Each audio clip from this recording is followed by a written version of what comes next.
चलो सर जी, हम डिस्कशन करेंगे आज हमारा lecture number 2 for auditing and assurance. सही है, ऑडिटिंग एंड एश्योरेंस का लेक्चर नंबर 2 का डिस्कशन करेंगे एकदम बढ़िया से। जस्ट मिनट, मैं फटाफट से फाइल ऐड करता हूं। आप लोग क्या रेडी हो क्या? आप लोग क्या रेडी हो क्या? प्लीज बताओगे मुझे। कल का लेक्चर देख लिया? जो नए लोग हैं, ऐसा कोई अगर नए लोग रहेंगे तो कल का लेक्चर देख लिया क्या आपने? कल का लेक्चर देखा होगा तो एकदम इजी जाएगा सर। मैं सिर्फ एक ही पेज ऐड किया हूं, ज्यादा नहीं करूंगा अभी के लिए तो, ठीक है। बस मुझे एक नंबर बहुत इंपॉर्टेंट चीजें आज डिस्कस करनी है गाइस। क्या आप लोग मेरे साथ हो? ये चैप्टर नंबर 1 2 मिनट के लिए साइड में रखो। Yes, very good. चलो जी, एकदम बढ़िया से डिस्कशन करेंगे आज हमारा ऑडिटिंग एंड एश्योरेंस का सिलेबस का। सर पढ़ाई शुरू करेंगे क्या सर? पढ़ाई शुरू करेंगे, यस और नो? परफेक्ट। चलो जी, देखो हमने कल क्या देखा था जी। जो बच्चे नए हैं उनके लिए, एंड सर जो बच्चे ने कल का देखा है उनके लिए भी। तो देखो जी, हमने कल देखा था सर, ऑडिटिंग एंड एश्योरेंस का डिस्कशन शुरू किया था एक स्टोरी के साथ। सर वो स्टोरी इसलिए दिया था मैंने कि ऑडिटिंग की बात करी थी, एक्चुअली एश्योरेंस का सर डिस्कशन किया ही नहीं था हमने। एश्योरेंस का मीनिंग क्या होता है वो आज मैं आपको बताऊंगा, बट मैं आज आपको ऑडिटिंग के साथ है ना एश्योरेंस लिखूंगा, क्योंकि मैं आज मीनिंग बताने वाला हूं आपको। सही है, ठीक है सर। तो एश्योरेंस एंड ऑडिट दोनों का बहुत गहरा संबंध है सर जी। क्या सर? एकदम गहरा संबंध है। सो एकदम अच्छे से ध्यान देना है अभी, ठीक है। कल हमने क्या देखा था? कल सर हमने एक स्टोरी देखा कि कोई सर बिजनेस ऑर्गेनाइजेशन है जिसको पैसा चाहिए तो लोगों के पास जाएगा, पहले खुद पैसा इन्वेस्ट किया, फिर किसी और से फैमिली फ्रेंड्स वगैरह लिए, लोग बढ़ते गए सर जो पैसा इन्वेस्ट कर रहे हैं बिजनेस में। सही है क्या? एंड जैसे जैसे लोग बढ़ते गए सर, ये ऐसे लोग हैं जो बिजनेस में कुछ भी ध्यान नहीं दे रहे, बस पैसा दे रहे। क्या बोल रहे?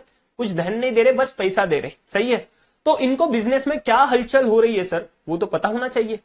Absolutely right. एंड सर ये बिजनेस के हलचल का क्या आउटपुट है ये भी तो उनको पता होना चाहिए। Yes absolutely. तो सर कोई दिक्कत नहीं है ना, ये बिजनेस ऑर्गेनाइजेशन जिसका है, जो बिजनेस का ओनर है, वो तो सब बता देगा उनको, बट भाई क्या गारंटी कि वो सब सही इंफॉर्मेशन बताएगा? And that is the reason वो ऐसा बंदा जिसका पूरा पैसा लगा है सर इस बिजनेस में, जिसका काफी सारा पैसा लगा है बिजनेस में, उसके लिए बहुत इंपॉर्टेंट बन जाता है किसी ऐसे एक बंदे को अपॉइंट करना जो थर्ड पर्सन रहेगा, जो थर्ड पार्टी रहेगा, जिसका उस बिजनेस के साथ, उस ऑर्गेनाइजेशन के साथ, उस बिजनेस के ओनर के साथ कोई भी लेना देना नहीं सर जी। सही है ना? कोई भी लेना देना नहीं। And that is the reason हम क्या करेंगे सर? वेरी इंपॉर्टेंट थिंग, वो एक तीसरा बंदा जो था वो अपॉइंट करेगा उस थर्ड पर्सन को, जिसका नाम था बोलो जी, मैं आपसे चाहता हूं आंसर, जिसका नाम है सर ऑडिटर। एक ऐसा थर्ड पार्टी जो completely independent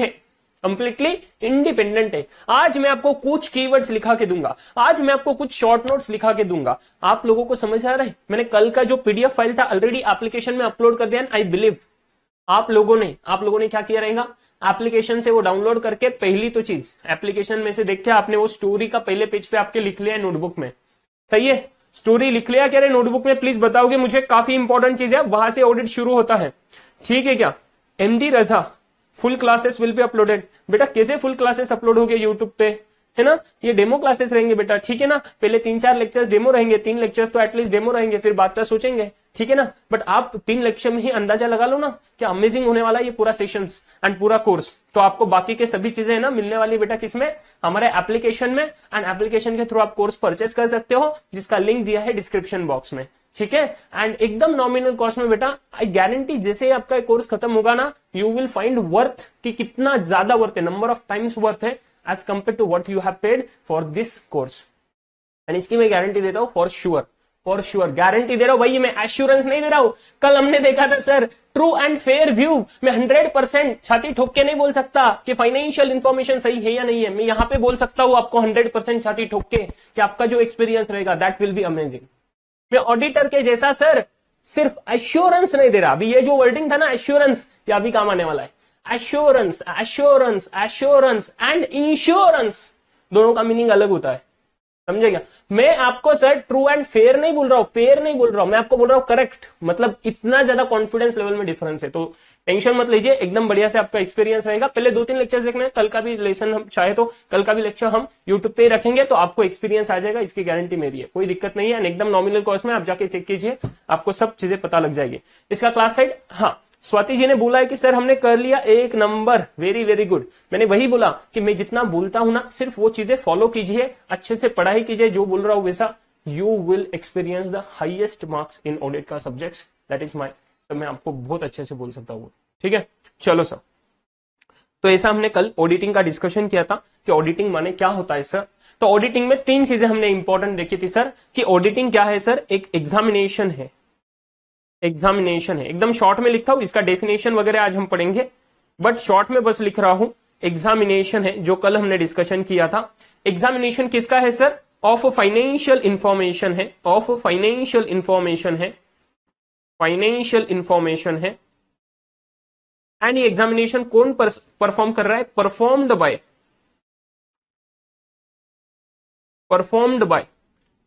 N independent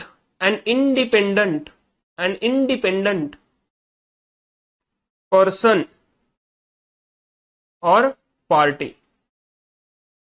person लिख दो चलो अभी के लिए, इंडिपेंडेंट पर्सन कौन अपॉइंट करेगा, इंडिपेंडेंट पर्सन, इधर ही लिख दो, appointed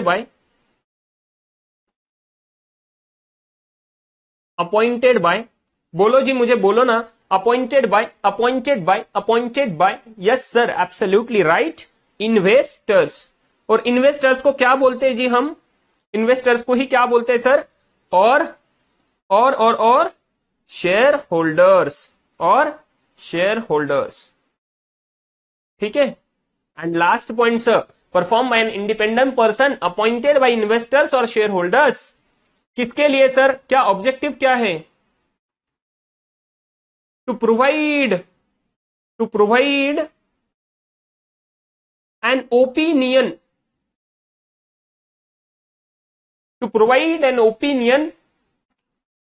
whether the financial information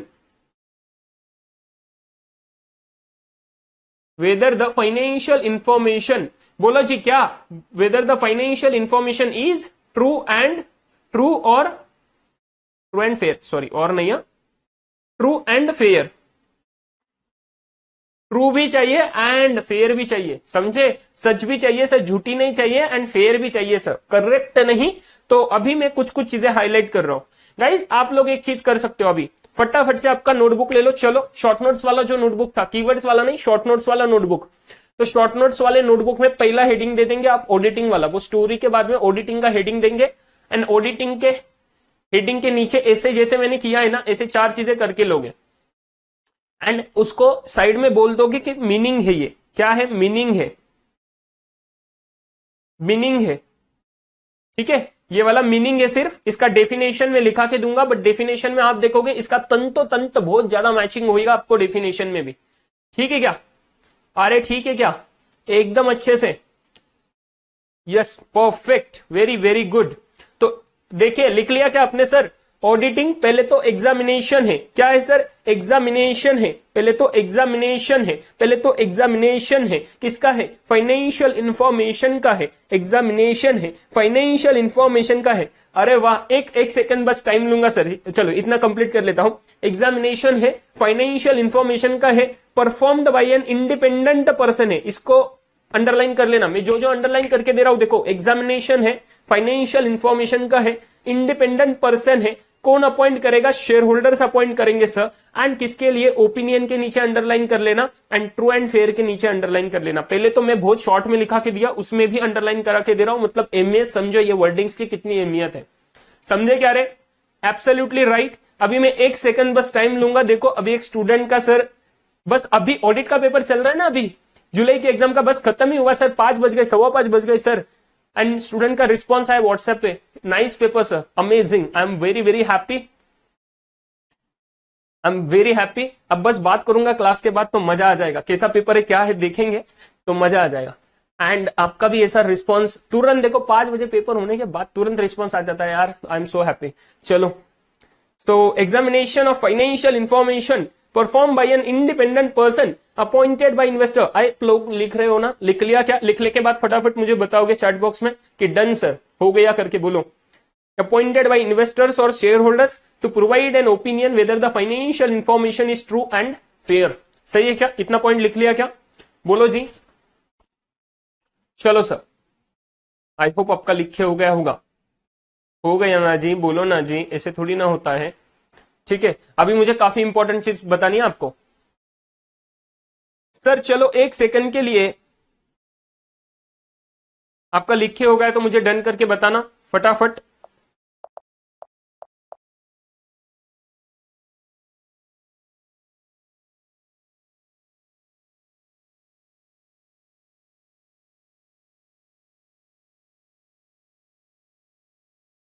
done, very very good. चलो ठीक है, अभी सर आगे बस आपके है ना आईसीआई के मॉडल में एक चीज नहीं दिया हुआ है जो मैं दे रहा हूं, क्योंकि आपको वो पता होना चाहिए, ज्ञान होना चाहिए, उसलिए कि सर एग्जैक्टली ऑडिट कहां से आया। क्या बोला मैंने? ये एग्जैक्टली ऑडिट कहां से आया सर? कौन ऐसा बंदा था जिसने इन्वेंट किया कि भाई ऑडिट करना जरूरी है? एंड सर इसके एडवांटेजेस वगैरह क्या है, एग्जैक्टली ऑडिट क्या है, उसका मीनिंग तो समझ लिए सर कि एक एग्जामिनेशन है, फाइनेंशियल इंफॉर्मेशन का एग्जामिनेशन है। Financial information versus financial statements. पहले तो एक हेडिंग दे दो, financial information versus financial statements. Financial information, ये एकदम शॉर्ट में लिखूंगा, वर्सेस फाइनेंशियल स्टेटमेंट्स। ये वो चीजें हैं जो आपके मॉड्यूल में नहीं दी है, जो आपने लिखनी नोट्स में जरूरी है। ठीक है क्या? मेरे साथ लिखोगे, financial information versus financial statement, and एकदम शॉर्ट में लिखना है। रामायण महाभारत नहीं लिखना है हमने बस वो लिखना है कि रिवीजन के टाइम हमें समझते आना चाहिए कि फाइनेंशियल इंफॉर्मेशन के नीचे अंडरलाइन एंड फाइनेंशियल स्टेटमेंट्स के नीचे अंडरलाइन, एंड ये अंडरलाइन के नीचे लिखोगे ये क्या है। This is the information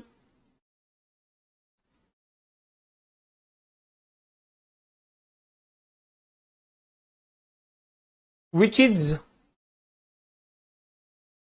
recorded in the books of accounts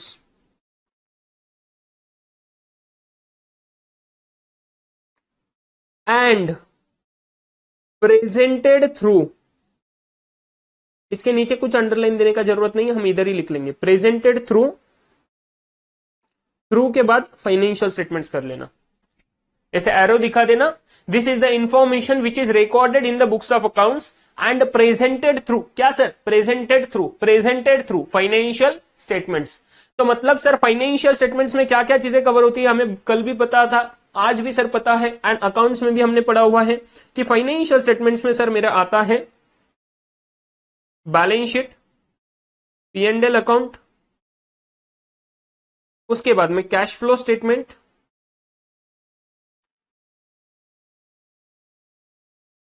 उसके बाद में सर नोट्स टू अकाउंट्स।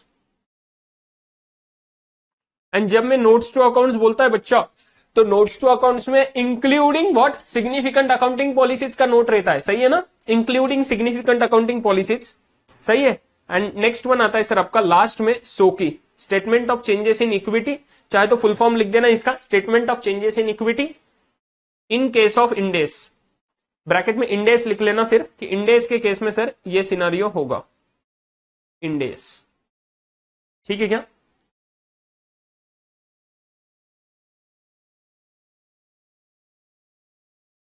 चलो ये भी हो गया, तो फटाफट से डन बोलो सर। आज थोड़ा पार्ट लिखा के दे रहा हूं, बोर नहीं होना बिल्कुल भी जिंदगी में।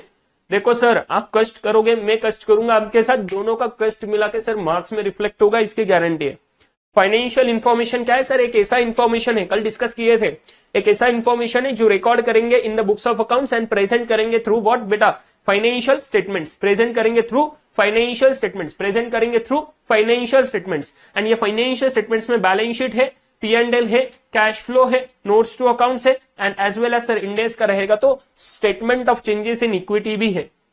अभी ये लिखा के दूं क्या कि balance sheet as on date होता है, profit and loss account for the period ended होता है, cash flow statement for the period ended होता है, नोट्स टू अकाउंट्स उन सबका सर इंफॉर्मेशन डिस्क्लोजर्स है, एंड सो की माने sir statement of changes in equity, equity जो हमारा शेयर कैपिटल प्लस रिजर्व्स है, जो उसका पूरा की पूरा सर नेटवर्थ है बिजनेस का, उसमें क्या क्या चेंजेस हुए ओपनिंग एंड क्लोजिंग में, समझ रहे हो क्या? Yes sir, done. Financial information versus financial statements.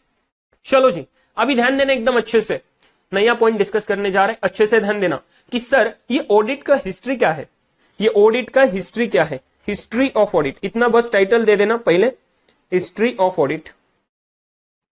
ये भी आपके मॉड्यूल में नहीं है, बट आपको बस ज्ञान के लिए बता रहा हूं, ध्यान देना। आपको पता होना चाहिए हिस्ट्री कहा क्या है सर, इसलिए एकदम शॉर्ट में बताऊंगा, एग्जामिनेशन में क्वेश्चन नहीं आएगा हिस्ट्री पे वगैरह, बट सर सिर्फ पता होना चाहिए इसलिए बोल रहा हूं। तो सर पढ़ाओ मत ना, ऐसी कोई चीज है जो एग्जाम में नहीं आएगी बेटा, पहले ही बोल रहा हूं।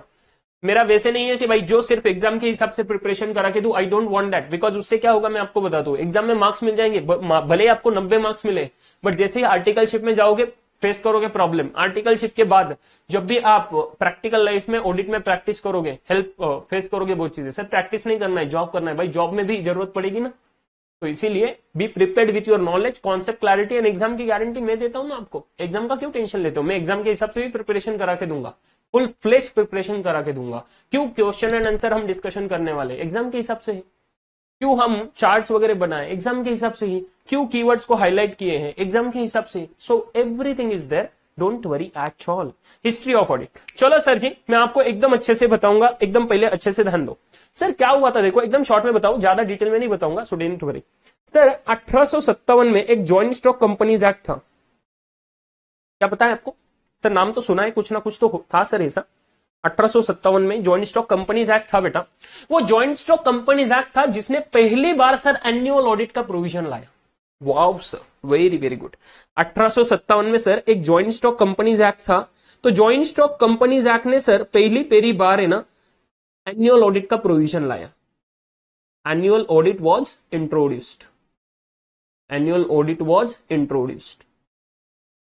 अभी देखो sir joint stock companies act ने क्यों एनुअल ऑडिट लाया? सिंपल सी बात है सर, जो प्रॉब्लम्स हम कल देखे ना वही प्रॉब्लम सर सबको पता लगने लगे, and sir that is one of the thing.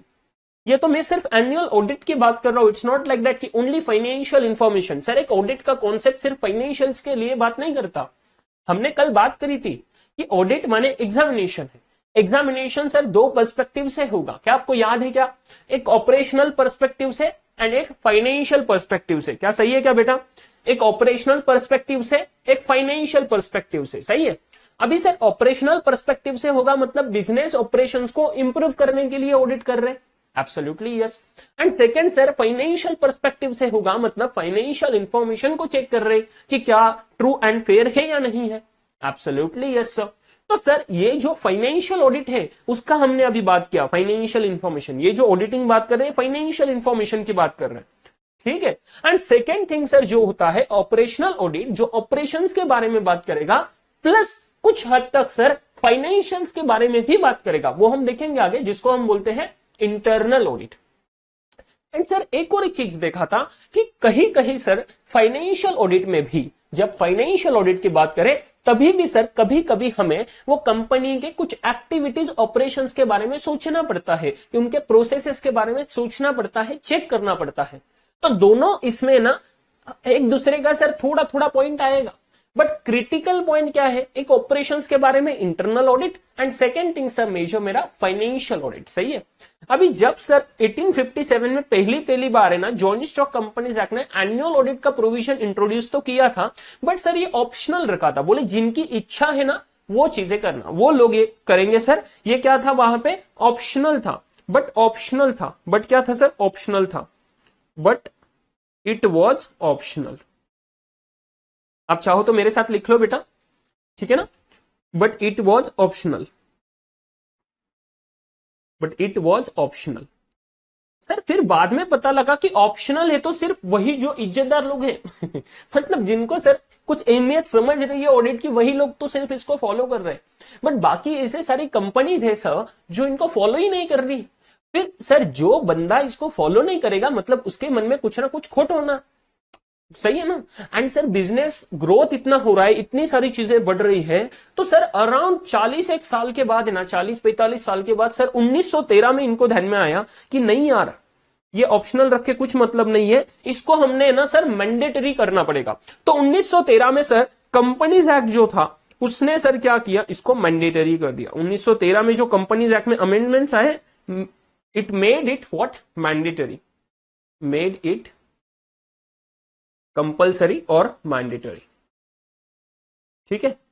फिर 1913 में बेटा कंपनीज एक्ट ने ना उसको कंपल्सरी कर दिया, बोले अभी एनुअल ऑडिट तो करना है एंड सर इसको कंपल्सरी भी करना है, इसको कंपल्सरी करना है। मतलब हर एक कंपनी ने किसको कंपल्सरी किया सर, कंपनीज को। कंपनीज एक्ट था ना बेटा, तो कंपनीज को कंपल्सरी किया, made it compulsory to the companies. And companies बोला मतलब कौन से कंपनीज आते हैं बेटा, बोलोगे मुझे प्लीज, बहुत बेसिक लेवल पे जा रहे हैं। कंपनीज बोला मतलब कौन से कंपनीज आएंगे बेटा, फिर वो प्राइवेट लिमिटेड भी रहेंगे सर, एंड फिर वो पब्लिक भी रहेंगे सर, फिर वो पब्लिक भी रहेंगे। Yes absolutely sir.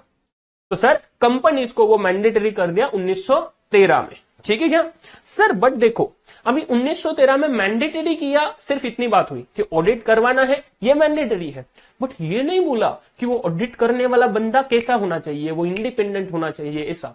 ये बातें 1913 में नहीं बोली। फिर उनको पता लगा कि भाई ये अपने भाई के बेटे से, चाचा के भतीजे, कोई जो रिलेशन से नजदीक के, उनमें से उनसे करवा के ले रहा है भैया, तो ऐसा थोड़ी ना चलेगा। फिर उनसे करवा के लेने से मतलब क्या बनता हमारा मैंडेटरी करने का, कंपलसरी करने का मतलब क्या बनता, वो तो अपने भाई से, भतीजे से, किसी से तो करवा के लेगा सर, कोई सेंस नहीं है इसमें।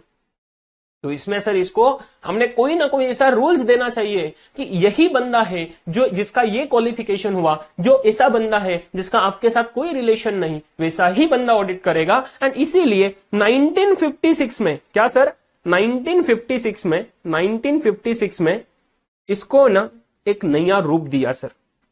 1956 में इसको एक नया रूप दिया बेटा कि ये जो ऑडिट है ना, इसमें 2 रिक्वायरमेंट्स कर दी, 2 रिक्वायरमेंट्स,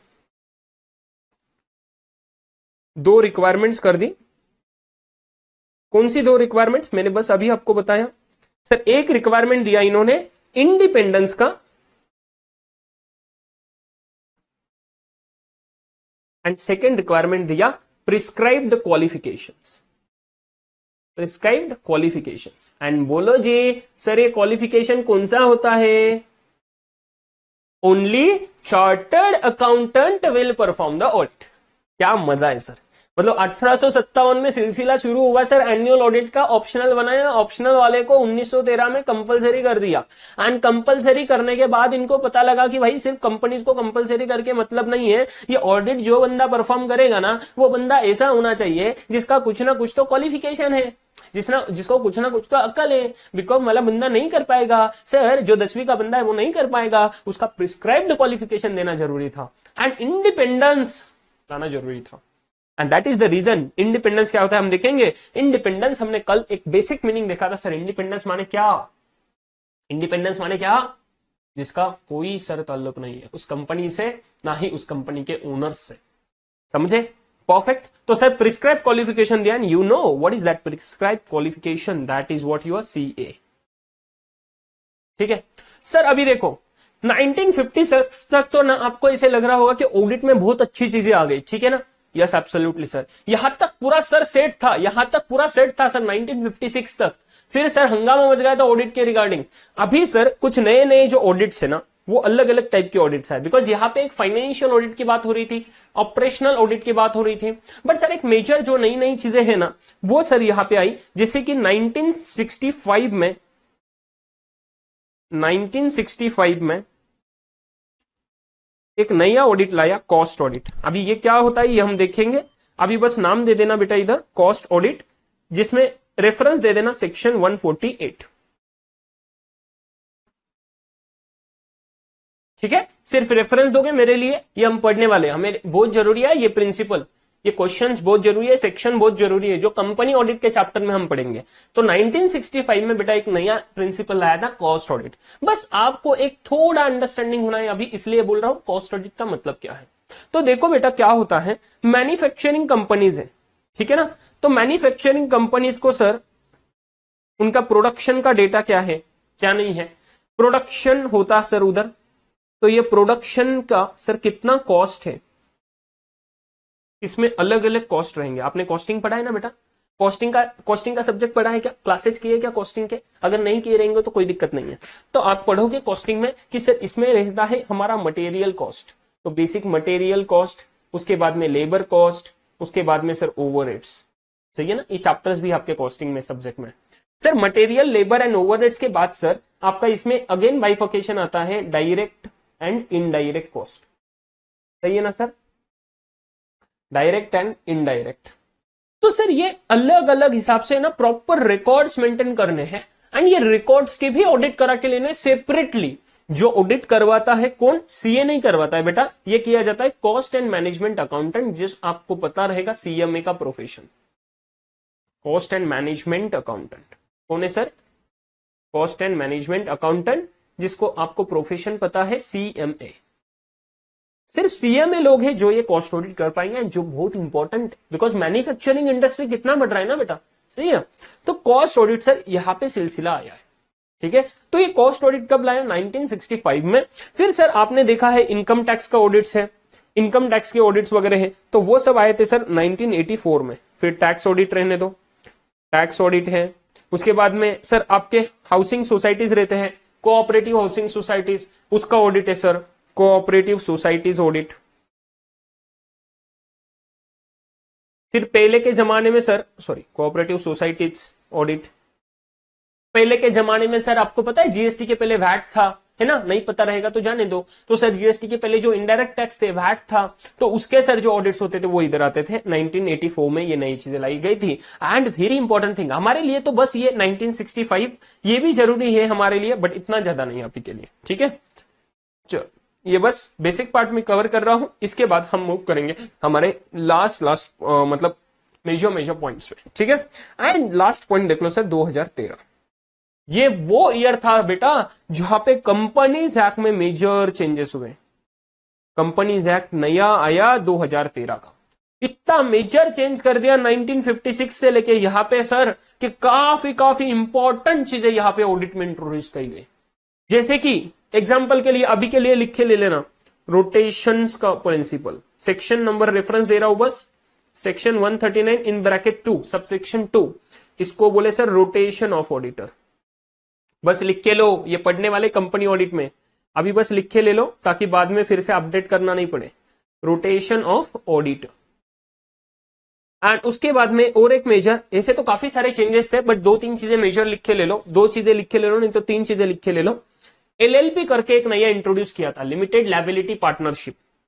तो LLP can act as an auditor. क्या है सर ये LLP can act as an auditor, बताऊंगा, कोई दिक्कत नहीं। एंड और एक लिख के ले लो एग्जांपल्स के लिए, एग्जांपल्स मेजर चेंजेस के एग्जांपल्स, मेजर न्यू प्रोविजंस, नए प्रोविजंस लाए थे सर, उसके एग्जाम्पल दिया मैंने। पहला एक रोटेशन ऑफ ऑडिटर का प्रिंसिपल लाया था जो बहुत ज्यादा जरूरी था। इसकी अहमियत आपको तब समझेगी जब हम ये प्रिंसिपल्स वगैरह पढ़ेंगे।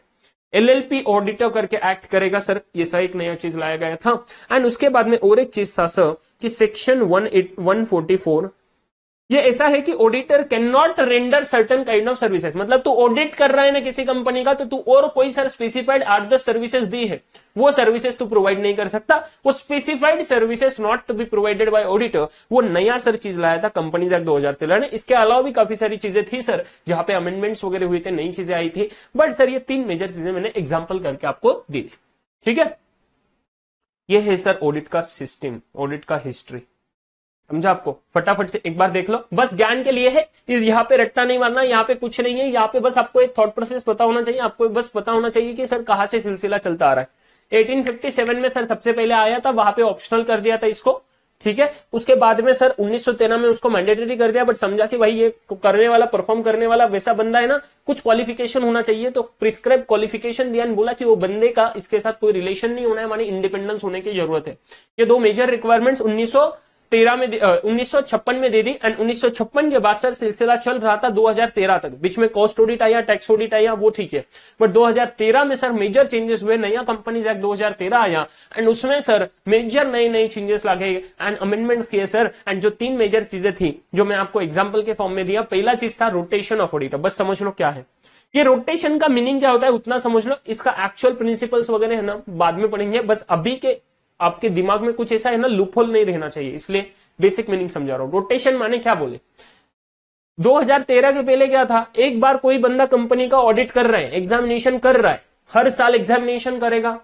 अभी वही बंदा कितने ही सालों तक सर एग्जामिनेशन कर पाएगा? अरे मुझे बोलो, मैंने आपका कंपनी मान लो, आपका कंपनी है, आपकी कंपनी में ऑडिट करने के लिए मैं आया था इस साल, अगले साल भी मुझे ही बुलाया, उसके नेक्स्ट ईयर भी, थर्ड ईयर भी मैं ही, फोर्थ ईयर भी मैं ही। सर जैसे जैसे मैं आपके कंपनी का ऑडिट करता जाऊंगा, आपके साथ, आपके कंपनी के साथ मेरा जो रिश्ता है वो बहुत ज्यादा इंप्रूव होगा, सही है ना?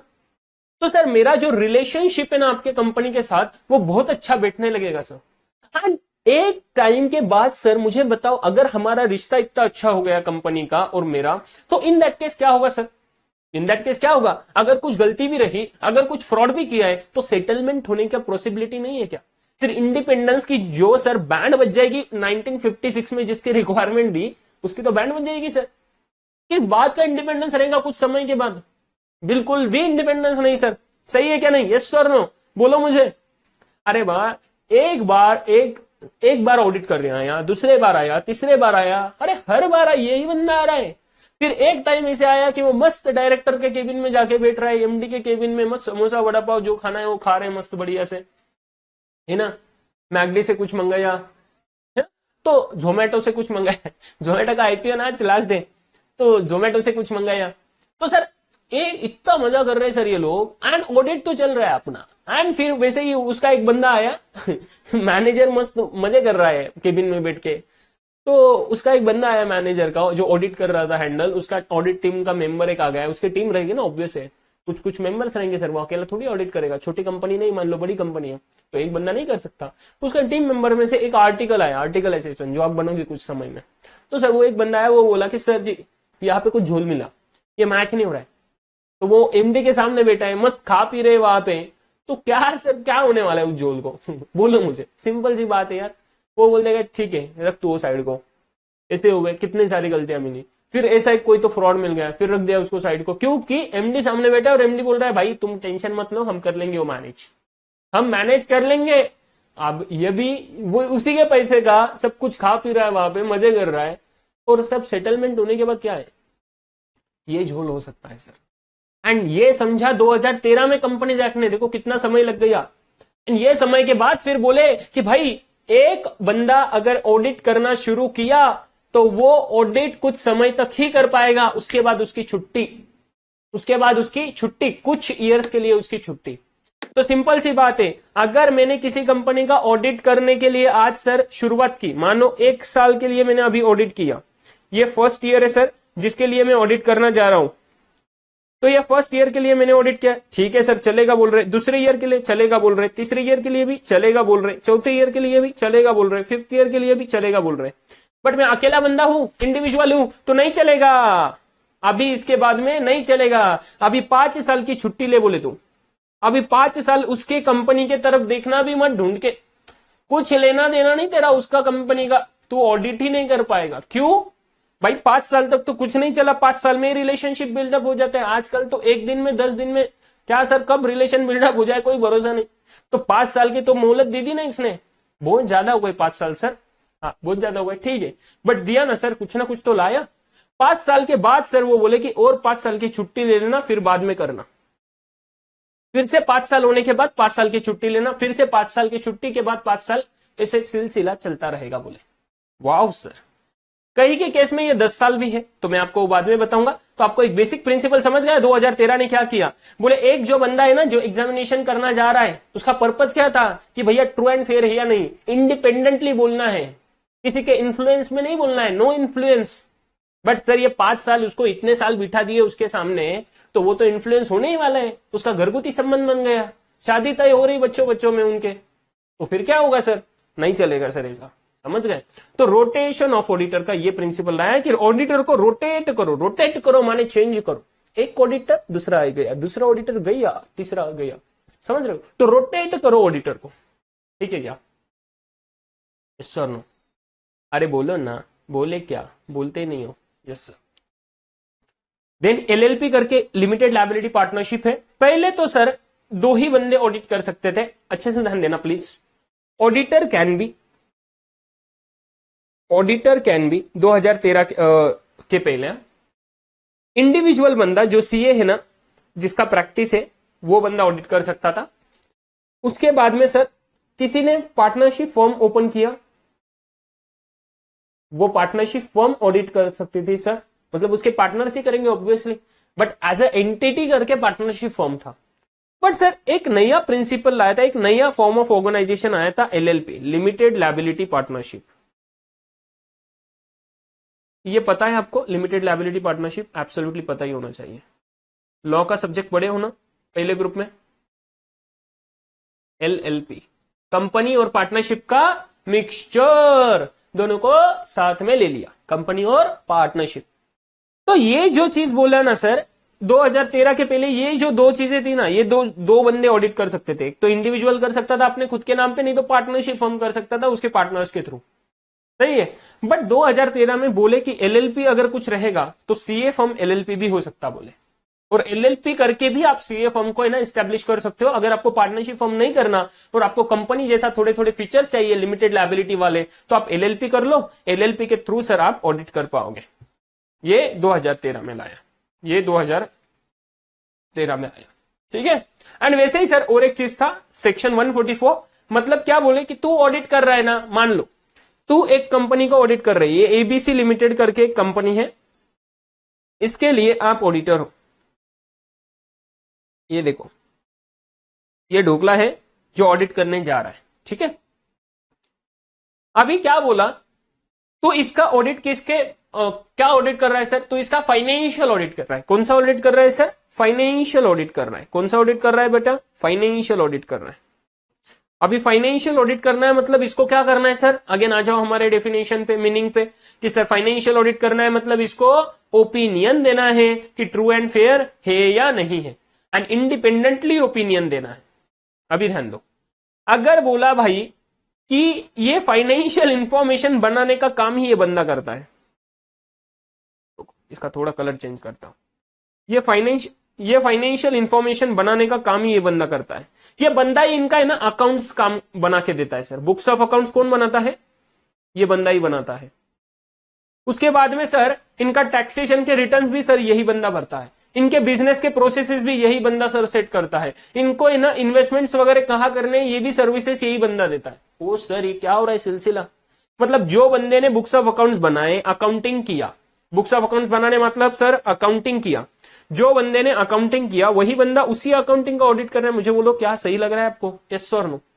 अरे आप लोग रिस्पॉन्स नहीं दोगे तो मजा नहीं आएगा सर। मुझे बोलो, सिंपल सी बात है यार, जो बंदा अकाउंटिंग कर रहा है उस कंपनी का, वही बंदा बोल रहा है कि भाई मैं ही फाइनेंशियल ऑडिट करूंगा। क्या सेंस है? क्या है सर? सेंस है क्या इसमें? क्या फालतू बात है सर? ये ऐसा थोड़ी ना होता है। ये फालतू बात जो है ना ये समझ में आ गई सेक्शन 144 में। सेक्शन 144 बोला भाई नहीं चलेगा, नहीं चलेगा, नहीं चलेगा, नहीं चलेगा। जो बंदा ऑडिट करके काम कर रहा है ना, जो बंदा ऑडिट कर रहा है उस कंपनी का, अभी इसमें और भी चीजें आती है, मैं बाद में बताऊंगा आपको। नहीं चलेगा सर, जो बंदा इसका ऑडिट कर रहा है वो कुछ स्पेसिफाइड सर्विसेज है, जो कुछ स्पेसिफाइड नेचर ऑफ सर्विसेज है जो सेक्शन में बोली हुई है, नेचर ऑफ सर्विसेज है जो सेक्शन में बोली हुई है, which can not be as per, कौन सा सेक्शन बोला मैंने? सेक्शन 144। अभी से मेरे साथ बोलने लगोगे ना सेक्शन नंबर तो याद हो जाएंगे बेटा, कोई दिक्कत नहीं है सर। एग्जामिनेशन में तो सेक्शन नंबर की जरूरत नहीं होती है। हमने सबको पूछा, सबने हमको बताया कि कोई जरूरत नहीं सेक्शन नंबर की, बट मैं बोलूं कि आपको एग्जामिनेशन के लिए मैं तैयार करके दूंगा नेचुरली सेक्शन नंबर्स के साथ, सभी नहीं, कुछ थोड़े जगह पे जहां पे जरूरत है, ठीक है, ताकि आपका पेपर का प्रेजेंटेशन जो है ना वो बहुत अच्छा हो जाए, आपके पेपर के लैंग्वेज जो है ना वो बहुत अच्छा हो जाए। दैट इज द रीजन मैं आपको तैयार करके दूंगा। तो अभी से मेरे साथ सिर्फ क्या करना है, जब भी मैं कुछ बातें करूंगा ना, जैसे सेक्शन नंबर वगैरह, आपने मेरे साथ बोलना है, बाकी कुछ नहीं करना, एकदम जनरली नॉर्मली आपने बोलना है मेरे साथ कि सर ऐसी कोई स्पेसिफाइड नेचर ऑफ सर्विसेज है जो सेक्शन 144 में, बोलो जी सेक्शन 144 में, बोलो जी सेक्शन 144 में दी है, जो ये auditor can not provide to that respective company, और फिर उसके रिलेशनशिप्स में भी, ठीक है। वो कौन से रिलेशनशिप होते हैं, क्या होता है, वो हम कवर करेंगे कंपनी ऑडिट के चैप्टर में, ठीक है। तो ऐसे सर सिलसिला था सर, ऐसी सब चीजें थी सर जो 2013 में इंट्रोड्यूस की। Are you guys clear? लिख के लिया क्या बेटा, बोलो मुझे। ये हिस्ट्री लिख के लिया आपने नोट्स में, सिर्फ आपके नॉलेज के लिए, सिर्फ आपके पर्पज के लिए, ये कोई नहीं बताता, प्लीज अच्छे से ध्यान रहना, आपको नॉलेज रहना जरूरी है भैया, इसलिए मैं बोल रहा हूं, ठीक है। आपने लिखा क्या, बोलो मुझे, या ये बाद में लिख के ले लेना। अगर नहीं लिखा है तो इतना स्पेस छोड़ देना, ये जो प्रोडक्शन वगैरह मैंने डायग्राम निकाला वो भी निकाल लेना, ताकि आपको बाद में रिवीजन करने के लिए अच्छा होगा, ठीक है। एंड उसके साथ सर ये जो बोला ना मैंने कुछ चीजें, ये वाले भी ना अच्छे से ये डायग्राम्स वगैरह बना लो नीचे के, ठीक है। क्लियर? डन बोलो मुझे, डन होने के बाद बोल दो डन, अभी लिख के ले लो, नहीं तो डन, अभी लिख के ले लो, नहीं तो बाद में लिख लेना, जगह छोड़ दो और डन बोल दो मुझे, ताकि मैं आगे बढ़ पाऊं। बहुत इंपॉर्टेंट डिस्कशन करना है अभी, ठीक है क्या। अभी हम शुरुआत करेंगे हमारे सिलेबस को पढ़ने के लिए। सीए इंटरमीडिएट में वेलकम है भैया जी, अभी आपका ऑडिटिंग के सब्जेक्ट में, एंड अब मैं आपको मजे दिलाऊंगा, देखो ऑडिटिंग के।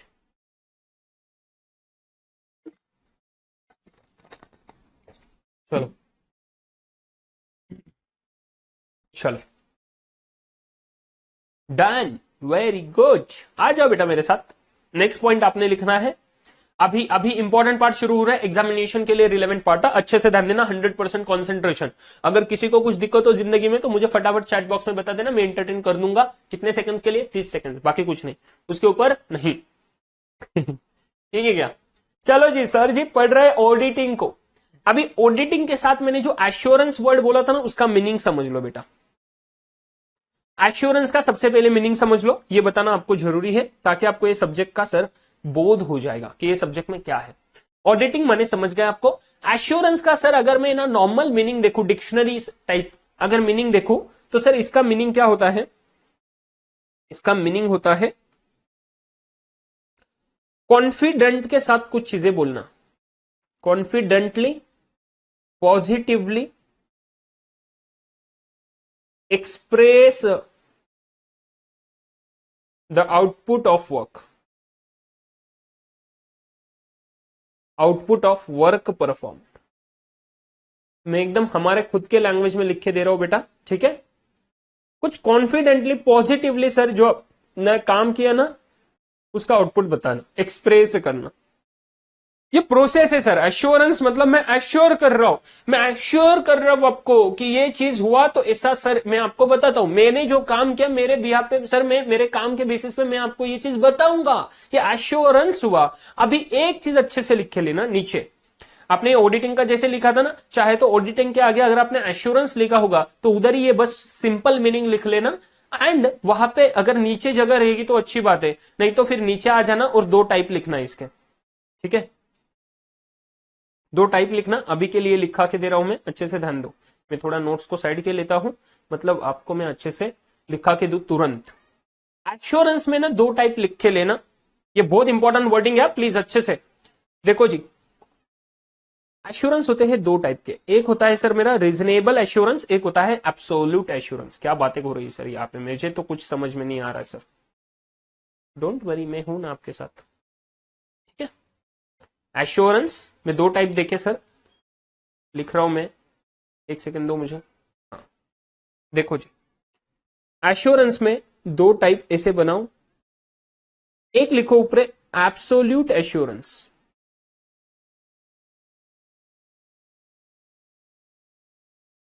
एंड एक नीचे लिखो रीजनेबल एश्योरेंस, रीजनेबल एश्योरेंस। क्या बोला sir ji, absolute assurance and reasonable assurance, ठीक है क्या। Absolute assurance and reasonable assurance, लिख रहे हो आप मेरे साथ। एब्सोल्यूट माने विथ 100% कॉन्फिडेंट,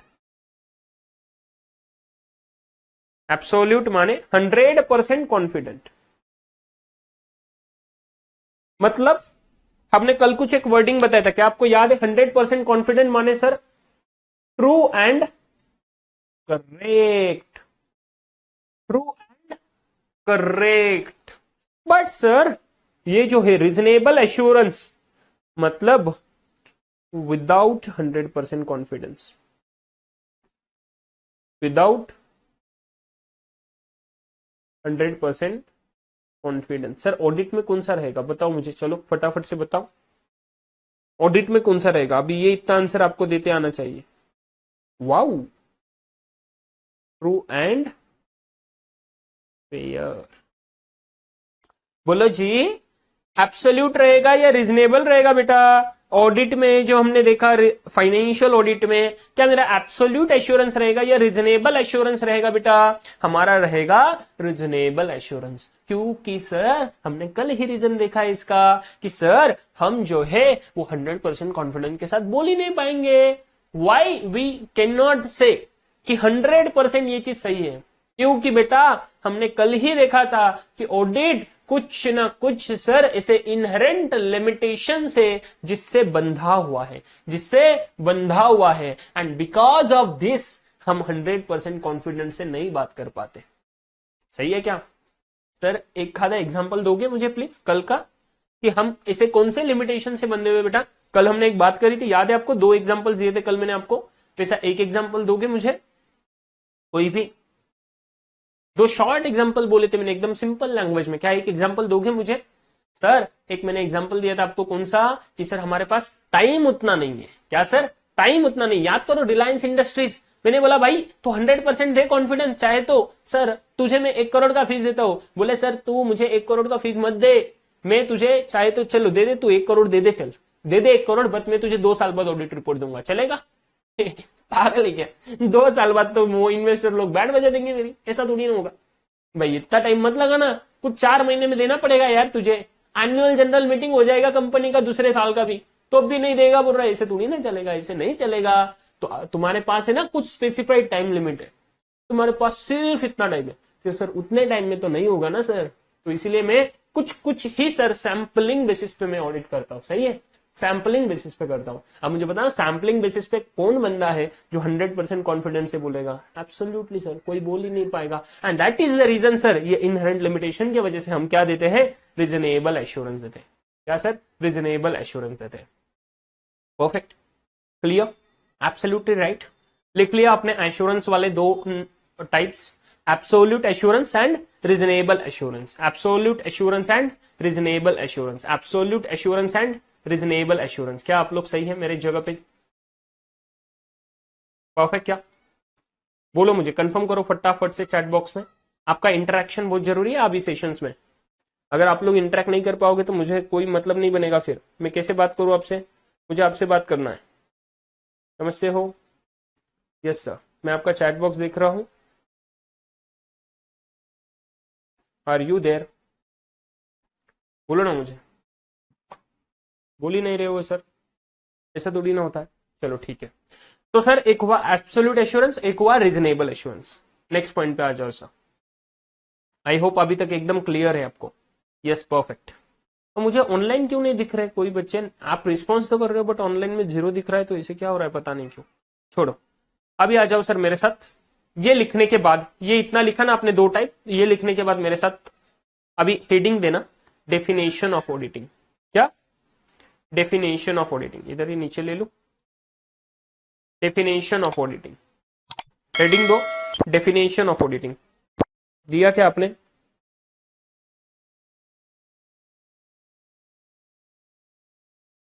जो जो इंपॉर्टेंट पार्ट है वो लिखा के दूंगा, बाकी नोट्स में रहेंगे।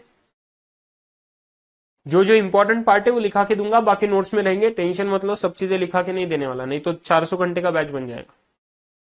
ठीक है सर, ऑडिटिंग का डिफिनेशन क्या होता है? ऑडिटिंग माने क्या? सर हमने मीनिंग तो देख लिया ना, एक बार फटाफट से मीनिंग पे आ जाओ, एक बार मेरे साथ बोलोगे। Auditing is an examination of financial information perform by an independent person appointed by whom investors or shareholders to provide an opinion whether the financial information is true and fair. तो major major चीजें, examination है, financial information का है, independent person ने करना है, share holders appoint करेगा उसको, ओपिनियन देना है एंड बताना है ओपिनियन में कि ट्रू एंड फेयर है या नहीं है। इतनी लगभग चीजें सर जो ऑडिटिंग में इंक्लूड होगी। अभी सर डेफिनेशन की तरफ आ जाओ मेरे साथ और लिखो मेरे साथ, पहले लिख लो फिर डिस्कशन करेंगे, बिकॉज एनीवेज डिस्कशन में अभी ज्यादा टाइम नहीं लगेगा। ऑडिट इज एन, पहले तो डेफिनेशन ऑफ ऑडिटिंग लिखेंगे एंड डेफिनेशन ऑफ ऑडिटिंग के साथ आप है ना रेफरेंस भी दे दोगे। देखो मैं आपको दिखा रहा हूं कि हमने ना ऑलरेडी इसमें इंक्लूड किया हुआ है नोट्स में, बट ये नोट्स में जो इंक्लूड किया है ना उसके साथ भी एक बार फिर से लिख के ले लो। मैं नोट्स से ही आपको दिखाता हूं, वही चीजें लिख के ले लो, नहीं तो मैं आपको लिख के देता हूं, चलो तो आपको अच्छा लगेगा मेरे साथ लिखना, ठीक है। एन ऑडिट इज एन, लिखो जी, लिखो लिखो लिखो, an audit is an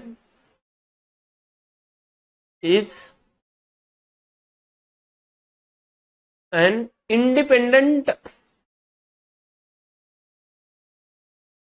page number वगैरह नहीं, अभी नोट्स वगैरह मत देखो, मैं आपको दिखाऊंगा ना बाद में, आप लिख के ले लो पहले। ये नोट्स मुझे आपको देने हैं अभी तक ना, ये आपके मॉड्यूल में देख रहे होगे, स्टडी मॉड्यूल में, तो स्टडी मॉड्यूल में स्टार्टिंग ही इससे हुआ है आपका स्टडी मॉड्यूल शुरू ही इसी से होता है आईसीआई का। तो अगर आपके पास आईसीआई का मॉड्यूल रहेगा तो वो भी ओपन करके बैठ सकते हो, बिकॉज मेरे नोट्स 100% उसी के बेसिस पे बनते हैं, ठीक है। सिर्फ मैं आपको बहुत समराइज और प्रॉपर बना के देता हूं, that is the only difference, बाकी कुछ नहीं। तो मैं जो बोल रहा हूं वो लिख के ले लो। जो आपने एश्योरेंस का लिखा ना दोनों टाइप्स, उसके नीचे लिख लेना ये definition of auditing. An audit is an independent examination, ये तो समझ गए आपको पहला वर्डिंग इंडिपेंडेंट एग्जामिनेशन क्यों बोला मैंने। जो हम ऊपर बोले थे ना एग्जामिनेशन है बाय इंडिपेंडेंट पर्सन, तो इंडिपेंडेंट एग्जामिनेशन दोनों को साथ में ले लिया। Audit is an independent examination of any entity, of any entity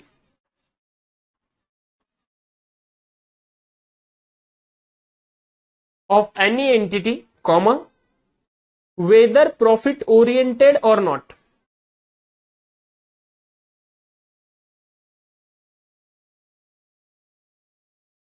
Whether profit oriented or not, comma, sir ये तो बात हमने पढ़ी ही नहीं, पढ़ेंगे ना, क्यों टेंशन ले रहे हो।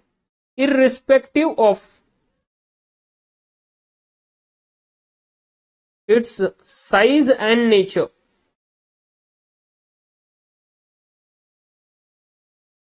an audit is an independent examination of any entity, चाहे वो फिर प्रॉफिट ओरिएंटेड हो नहीं तो नहीं हो सर, कुछ फर्क नहीं पड़ता हमें, एंड उसके साइज एंड नेचर से भी सर फर्क नहीं पड़ता सर हमें, irrespective of its size and nature, ठीक है, irrespective of its size and nature, with a view, an examination conducted with a view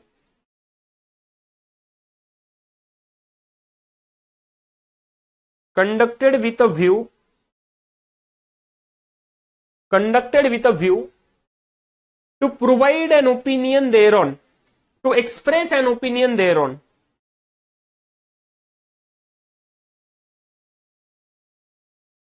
मैं बस चैट में देख रहा हूं, to express an opinion thereon, ठीक है। एक बार आ जाओ नोट्स में, यही लिखा है हमने, जो लिखा आप देखना है क्या आपको, तो देख लो, मैं नीचे जा रहा हूं।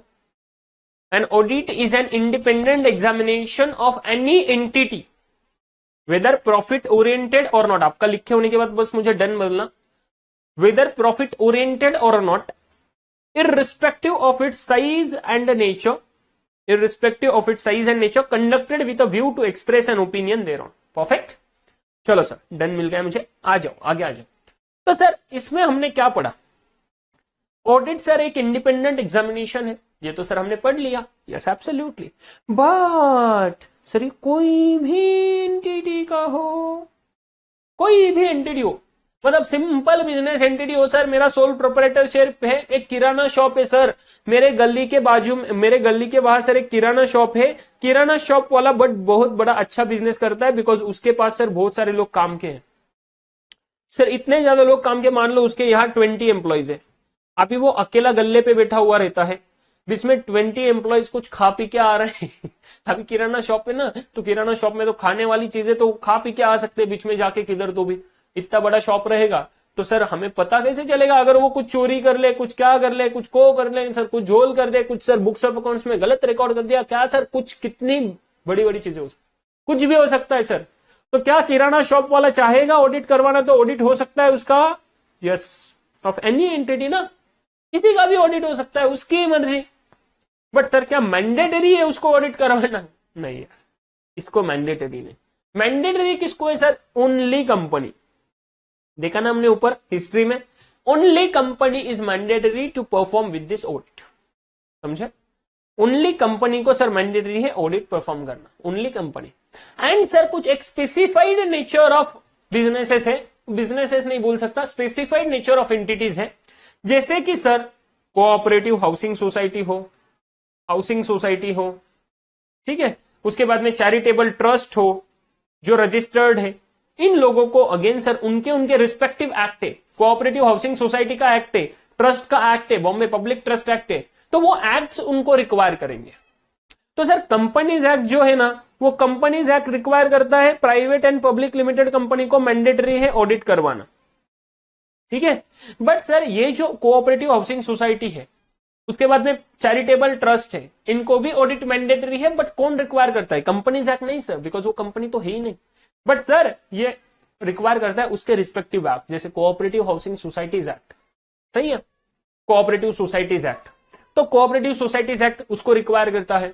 चैरिटेबल ट्रस्ट के लिए सर पब्लिक ट्रस्ट एक्ट है, स्टेट वाइज एक्ट होते हैं, वो रिक्वायर करते हैं कि ऑडिट करवा के लेना पड़ेगा, तो उनका रिस्पेक्टिव एक्ट रहेगा सर जो रिक्वायरमेंट करेगा इनसे ही लोगों को।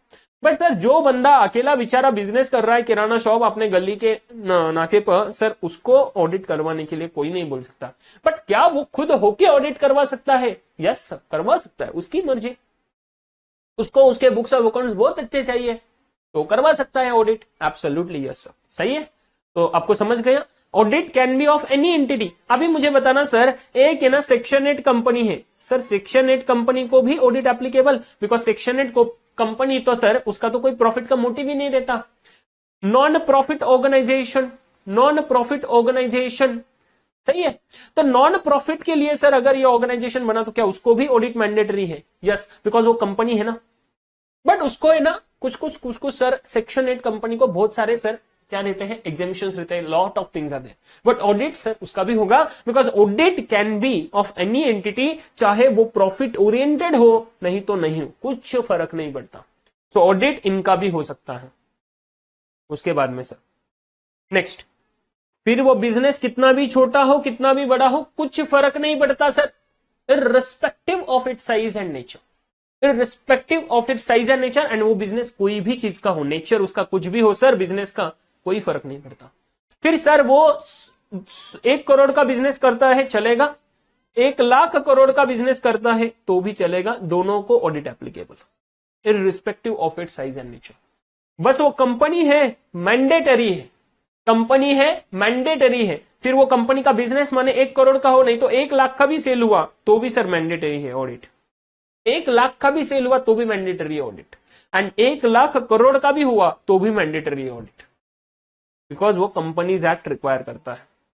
बट सर अगर वॉलंटरी हो तो वॉलंटरी में उनकी मर्जी सर, वॉलंटरी बोला मतलब सर वो चाहेंगे उनको करवाना है तो करवा लो, फिर उनका बिजनेस 5 लाख का है फिर भी उनको ऑडिट करवा के लेना है तो भी करवा ही सकते हैं, वो उनकी मर्जी ना, अपॉइंट करने वाले तो वो है, फीस देने वाले वो है, तो उनकी मर्जी, उनको करवाना है तो करवा सकते हैं। बट कोई मैंडेटरी रहेगा क्या उनके लिए? इस केस में तो नहीं ना सर।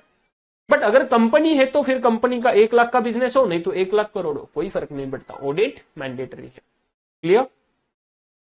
समझा क्या? डेफिनेशन का मीनिंग समझ रहा है आपको अभी तक? यस। एंड सर यही एक चीज था कि sir irrespective of its size and nature, क्या sir? Irrespective of its size and nature, फिर वो कोई भी एंटिटी हो, ऑडिट इज एन, मेरे साथ बोलोगे, चलो यार फटाफट, तो चलो एक लास्ट वाला पॉइंट देख लेते, फिर मेरे साथ बोलोगे, कंडक्टेड विद अ व्यू, क्यों कंडक्ट कर रहे हैं सर? ऑडिट कंडक्ट करने का मतलब परफॉर्म करने का व्यू क्या है, पर्पज क्या है, ऑब्जेक्टिव क्या है? क्योंकि सर एक ओपिनियन एक्सप्रेस करना है उस पे, किस पे? फाइनेंशियल इंफॉर्मेशन पे, सही है, to express the opinion on the financial information, सही है, ऑन द फाइनेंशियल इंफॉर्मेशन। आ जाओ मेरे साथ नोट्स में, एक बार नोट्स के थ्रू गो थ्रू करवा देता हूं। Independent examination of financial information, हमने इधर फाइनेंशियल इंफॉर्मेशन नहीं लिखा था क्या? मैं वही बोला कि फाइनेंशियल इंफॉर्मेशन किधर गया? हाँ, इंडिपेंडेंट एग्जामिनेशन, इसके आगे लिखे ले लो ऑफ फाइनेंशियल इंफॉर्मेशन, जगह रहेगी ना आपके पास, फाइनेंशियल इंफॉर्मेशन। हमने मीनिंग में तो लिख दिया था बट इधर नहीं लिखा, ठीक है। तो audit is an independent examination of financial information, हमें ये पता है इंडिपेंडेंट है, एग्जामिनेशन है, फाइनेंशियल इंफॉर्मेशन का है, ठीक है सर, अभी तक तो एकदम सिलसिला सही चल रहा है। कोई भी एंटिटी का है सर, फिर वो प्रॉफिट ओरिएंटेड हो नहीं तो नहीं हो, irrespective of its size and nature, फिर उसका साइज छोटा हो बड़ा हो कुछ फर्क नहीं पड़ता। And sir conducted with a view, उसका पर्पज क्या है? Conducted with a view to express an opinion thereon, thereon माने किस पे? ये देयरऑन लिखा ना तब पता चला कि फाइनेंशियल इंफॉर्मेशन लिखा ही नहीं है, देयरऑन माने इस फाइनेंशियल इंफॉर्मेशन पे ओपिनियन देना है, सही है। फिर वो sir true and fair view वगैरह इधर नहीं लिखा, नहीं, डेफिनेशन में उन्होंने नहीं दिया। सर डेफिनेशन कहां पे लिखी है? आप डेफिनेशन ऑफ ऑडिटिंग में अब रेफरेंस देना इधर, बस मैं आपको बताने वाला हूं ये क्या होता है, बट अभी रेफरेंस दे देना ऐसे 200, ऐसे 200। सर क्या होता है बोलो ना ऐसे, अरे बोलने वाले बेटा, सब चीजें एक साथ में कैसे होगी ना, ठीक है ना, यस सर। तो ऐसे 200 माने, ऐसे माने standard on auditing, standard on auditing 200 number का जो स्टैंडर्ड है ना वो बोलता है ये डेफिनेशन ऑफ ऑडिटिंग, सही है सर। ये 200 नंबर का स्टैंडर्ड किसके बारे में बात करता है? ये ऑडिटर के ना ऑब्जेक्टिव्स के बारे में बात करता है, जो हम बात करें, ठीक है। तो audit is an independent examination of financial information of any entity whether profit oriented or not, irrespective of its size and nature, conducted with a view to express an opinion thereon। मेरे साथ बोलोगे फटाफट से 2 बार, चलो जी मेरे साथ बोलो। an audit is an independent examination of financial information of any entity whether profit oriented or not, irrespective of its size and nature, conducted with a view to express an opinion, when conducted with a view to express an opinion thereon, ठीक है। An audit is an independent examination of financial information of any entity whether profit oriented or not, irrespective of its size and nature, when conducted with a conducted with a view to express an opinion there। Are you absolutely fine with this definition? एकदम सही है। चलो sir notes के through जाते हैं, notes में आपको provide कर दूंगा आज रात को, चैप्टर 1 के पूरे नोट्स आज शाम को, रात को है ना, रात को मैं एप्लीकेशन में प्रोवाइड कर दूंगा, ठीक है। और आपको मेल कर दूंगा ताकि आप लोग उसके प्रिंट आउट्स भी ले पाओ, ठीक है ना। चलो तो चैप्टर 1, अभी तो चैप्टर 1 का नाम हमने देखा था कल ही कि nature, objective and scope of audit, but पहला कॉन्सेप्ट देख लो, डेफिनेशन ऑफ ऑडिटिंग, कि अकॉर्डिंग टू ऐसे 200, ओल्ड वगैरह क्यों लिखा है वो बात करेंगे जब हम स्टैंडर्ड्स ऑन ऑडिटिंग क्या होता है वो पढ़ेंगे। अभी के लिए बस इतना समझ लो, ऐसे 200 अकॉर्डिंग टू ऐसे 200, an audit is an independent examination of financial information of any entity whether profit oriented or not, irrespective of its size or legal form, when such an examination is conducted with a view to express an opinion thereon, when such an examination is conducted with a view to express an opinion thereon, when such an examination is conducted with a view to express an opinion thereon। Perfect, yes, बढ़िया। चलो sir अभी sir ये audit के objectives क्या है, ठीक है, अभी ये लिखने की जरूरत नहीं है, ये मैं बाकी नोट्स के थ्रू आपको दे रहा हूं, जहां जहां पे जरूरत रहेंगे मैं आपको लिखा के दूंगा, ठीक है। पहली चीज सर ऑब्जेक्टिव्स क्या है ऑडिट के, ठीक है। अभी अच्छे से ध्यान देना सर, ऑडिट में 2 चीजें हमने मेजर देखी, एक सर हमने देखा कि ऑडिट एग्जामिनेशन कंडक्ट करना है, एंड एग्जामिनेशन कंडक्ट करके हमने देखा कि सर एश्योरेंस लेना है। एंड कौन सा एश्योरेंस लेना है बेटा? रीजनेबल एश्योरेंस लेना है। कौन सा एश्योरेंस लेना है बेटा? रीजनेबल एश्योरेंस लेना है। तो ये हमारा क्या बन जाता है? एक ऑब्जेक्टिव बन जाता है कि हमने रीजनेबल एश्योरेंस लेना है। रीजनेबल एश्योरेंस लेना है। क्या? रीजनेबल एश्योरेंस लेना है। मेरे साथ बोलो, क्या? रीजनेबल एश्योरेंस लेना है। तो अच्छे से आ जाओ।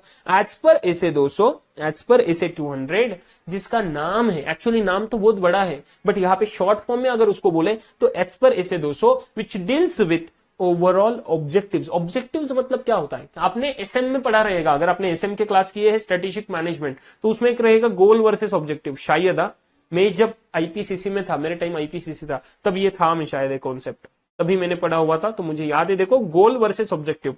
गोल आपका लॉन्ग टर्म रहता है, सही है ना, एंड ये रहता है शॉर्ट टर्म। याद है क्या आपको? एसएम पढ़ा है तो आपको याद आएगा।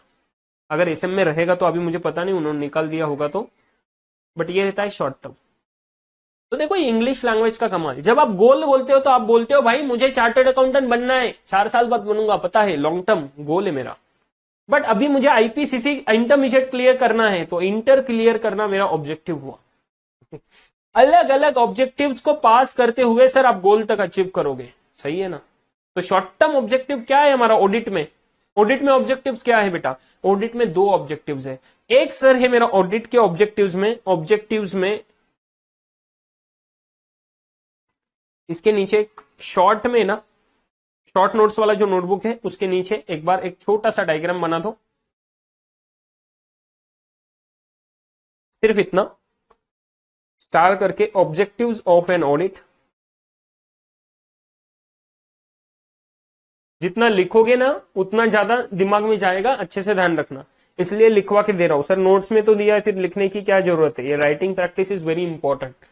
देखा, बहुत ज्यादा आपको रिजल्ट मिलेगा, एंड तब मेरा नाम लोगे आप कि सर बहुत फायदा हुआ इसके वजह से। ऑब्जेक्टिव्स ऑफ एन ऑडिट में इसी 2 चीजें करना। एक लिखना बेटा reasonable assurance, obtain reasonable assurance,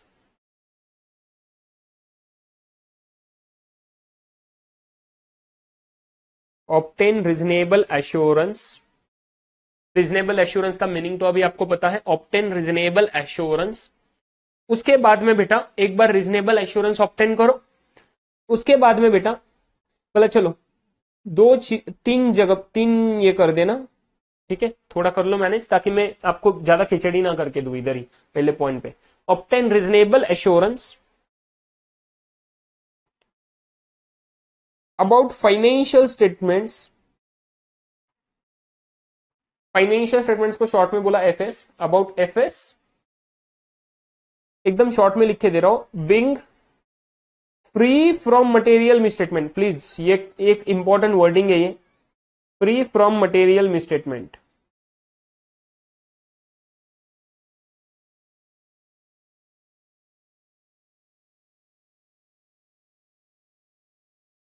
free from material misstatement,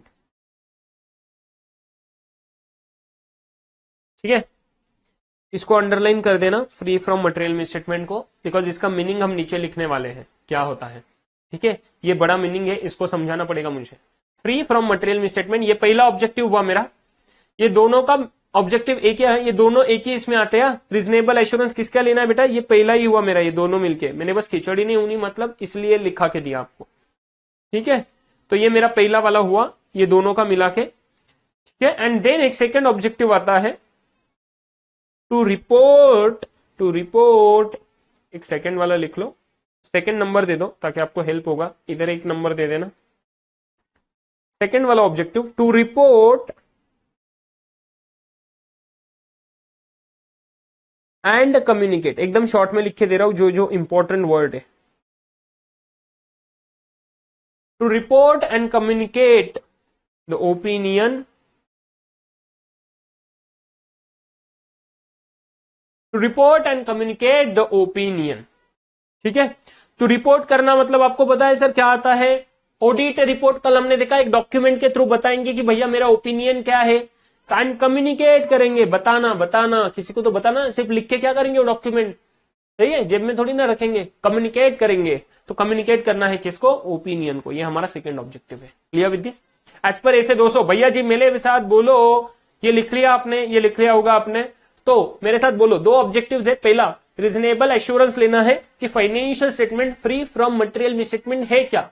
and second thing sir, report करना एंड कम्युनिकेट करना ओपिनियन को। अभी हमें ये नहीं समझा सर कि ये फ्री फ्रॉम मटेरियल मिसस्टेटमेंट होता क्या है, हमें समझ में ही नहीं आया sir free from material misstatement होता क्या है, ये तो समझाओ पहले। यस बेटा समझा रहा हूं, अच्छे से ध्यान देना। ये अगर मैं फ्री फ्रॉम मटेरियल मिसस्टेटमेंट को है ना ऐसे दो अलग से पार्ट करूं इधर सिर्फ, तो आपको ये नाम से क्या समझ रहा है, फ्री है, फ्री फ्रॉम, एंड सेकेंड आता है मेरा मटेरियल मिसस्टेटमेंट। तो इसमें भी मटेरियल मिसस्टेटमेंट में मैं और दो पार्ट करता हूं, मटेरियल को एक अलग से लेता हूं एंड मिसस्टेटमेंट को अलग से लेता हूं। ये आपको लिखा के देना था मुझे, इसलिए अभी अच्छे से ध्यान देना। ये वाला पार्ट जो है ना, ये वाला जो पार्ट है free from material misstatement, I think so आप चाहे तो उधर ही लिख सकते हो शॉर्ट नोट्स में, नहीं तो ये वाला पार्ट है ना मैंने जो आपको बताया था ना नोटबुक का सेकंड पार्ट जहां पे कीवर्ड्स है, तो कीवर्ड्स में आप लोग ये लिख सकते हो। ठीक है, आप देखो कैसे लगता है। मुझे लगता है शॉर्ट नोट्स में लिखा तो भी चल जाएगा क्योंकि चार्ट के फॉर्म में बन रहा है तो इजी हो जाएगा अभी के लिए। एंड बाद में कीवर्ड्स के सेक्शन में भी आप एज ए होमवर्क करके लिख लेना। ठीक है, चलो तो sir free from material and misstatement, अभी एक एक वर्ड को समझो एकदम अच्छे से। फ्री फ्रॉम मतलब क्या सर, किसी को बंधक नहीं बनाया वो अपना ऐसा परिंदा है सर, एकदम मतलब नादान परिंदा है बेचारा, किसी को कोई चिंता ही नहीं उसका, फ्री है सर, फ्री है, किसी को बांध के नहीं रखा। बट किससे, मटेरियल मिसस्टेटमेंट से। सर ये तो बताओ क्या है मटेरियल मिसस्टेटमेंट, पहले मिसस्टेटमेंट समझ लो। मिसस्टेटमेंट का मतलब होता है सर जो होना चाहिए, जो होना चाहिए, what should be and what is actual, इन दोनों का difference. Misstatement means difference between what should be and what should be double inverted comma में and what is actual। मतलब सर जो प्रिंसिपल है, जो स्टैंडर्ड है, जो होना चाहिए, और जो एक्चुअल में क्या है सर, मतलब फैक्ट क्या है, एक्चुअल में क्या है, उन दोनों में जितना डिफरेंस रहेगा ना, ये डिफरेंस क्या है सर, मिसस्टेटमेंट है। ये डिफरेंस क्या है, सिर्फ मिसस्टेटमेंट है। एग्जाम्पल सर, एग्जाम्पल सिंपल चीज है सर, एक सेल्स ट्रांजैक्शन हुआ, sale transaction of rupees 5 lakh as per invoice recorded in the books of accounts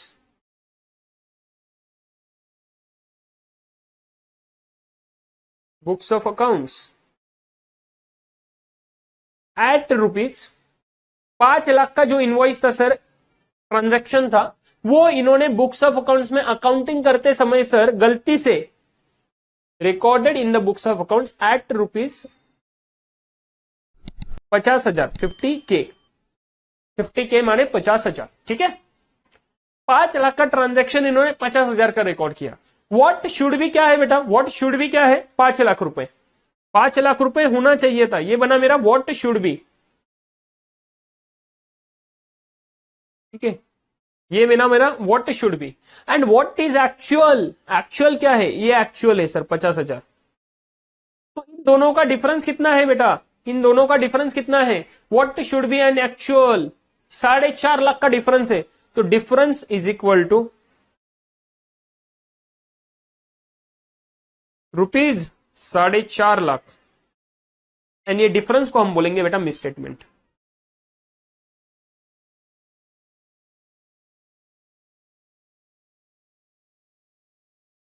ये डिफरेंस को क्या बोलेंगे बेटा, misstatement. Are you guys clear, perfect, समझ गया? क्या मजा आ रहा है आपको पढ़ने में? मिसस्टेटमेंट का मीनिंग समझ गया आपको क्या है? क्या आपने लिख लिया मेरे साथ मिसस्टेटमेंट माने क्या होता है? मिसस्टेटमेंट का मतलब है sir what should be and what is actual, इन दोनों का डिफरेंस। एग्जाम्पल में सर हमने लिया कि सेल ट्रांजैक्शन जो 5 लाख का था, जो बुक्स ऑफ अकाउंट्स में इन्होंने अकाउंटिंग किया 50,000 पे, तो सर गलती हो गया, जो 5 लाख होना चाहिए था 50,000 रुपए किया, तो दोनों के बीच में जो डिफरेंस है 4.5 लाख का, इसको हमने बोला मिस स्टेटमेंट। अभी देखो सर, आपको तो दिखने में बहुत सर ये ऐसे लग रहा है कि बहुत बड़ा डिफरेंस है, सही है ना। मुझे बोला यार 5 लाख का इनवॉइस 50,000 रुपए कर दिया, मतलब कितनी बड़ी गलती हो गई, कितनी बड़ी गलती हो गई। अभी कभी कभी सर है ना, दो चीजें हो सकती है, अभी ये लिखना मत। दो टाइप की गलतियां हुई, मान लो एक जगह पे सर है ना 10,000 का ट्रांजैक्शन था, इन्होंने 10,001 पे रिकॉर्ड किया, गलती से 10,001 पे रिकॉर्ड हुआ, तो सर 1 रुपए का डिफरेंस आया, मिस स्टेटमेंट कितना बना 1 रुपए का। एंड एक सर चीज है कि 10,000 का ट्रांजैक्शन है ना, इन्होंने ना 1 लाख पे रिकॉर्ड किया, मतलब मिस स्टेटमेंट कितना बना बेटा 90,000 का। ये दोनों मिस स्टेटमेंट है अपने अपने इन पे, इसको भी हम मिस स्टेटमेंट बोलेंगे, इसको भी मिस स्टेटमेंट बोलेंगे। बट मुझे बताना, अगर आपका बिजनेस हो, आपके बिजनेस में आपको 2 ट्रांजैक्शन दिखे, एक ये ट्रांजैक्शन दिखा और एक दूसरा दिखा, और आपको पता लग गई सर कि ये गलतियां हुई है, आपको पता लग गया कि सर एक ट्रांजैक्शन 10,000 की जगह 10,001 पे रिकॉर्ड हो गया और दूसरा ट्रांजैक्शन 10,000 की जगह 1 लाख पे रिकॉर्ड हुआ, आप कहां पे ध्यान देना पसंद करोगे? सर वो इररेशनल बंदा रहेगा जो बोलेगा मैं यहां पे ध्यान दूंगा। समझा?